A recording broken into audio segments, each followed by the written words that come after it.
Hi guys, இன்றைக்கி மீன் குழம்பு எப்படி செய்யலான்னு பார்க்கலாம். அம்மாவோட மீன் குழம்பு. முதல்ல ஜீரகம், வெந்தயம், வெங்காயம், பச்சை மிளகா போட்டு நல்லா வதக்கிக்கோங்க. பொன்னிறம் மாற வரைக்கும் வதக்கிக்கோங்க. அதுக்கப்புறம் வத்தப்பொடி, மல்லிப்பொடி, மஞ்சப்பொடி போட்டு வதக்கிக்கோங்க. அப்புறம் அரைச்சி வச்ச தேங்காய், தக்காளி, ஆனியன் விழுது சேர்த்துக்கோங்க. தேவையான அளவு முதல்ல சேர்த்துக்கோங்க. வேணும்னா அப்புறம் சேர்த்துக்கலாம். கரைச்சி வச்ச புளி சேர்த்து பச்சை கருவேப்பிலை போட்டு உப்பு போட்டு நல்லா கொதிக்க விட்டுருங்க. கொஞ்சம் பச்சை வெங்காயமும் பச்சை கொத்தமல்லியும் போட்டுக்கோங்க.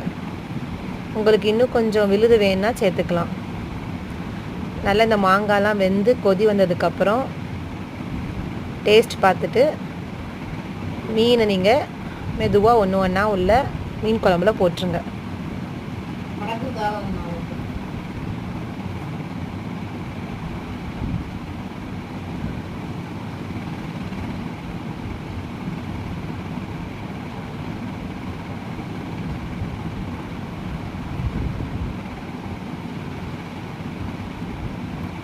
நல்லா கொதிக்க விடுங்க.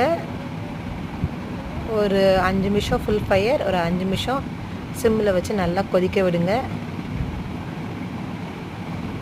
கடைசியாக நல்லா கொதி வந்ததுக்கப்புறம் கொத்தமல்லி போட்டு இறக்கிருங்க. சுவையான அம்மா வீட்டு மீன் குழம்பு ரெடி.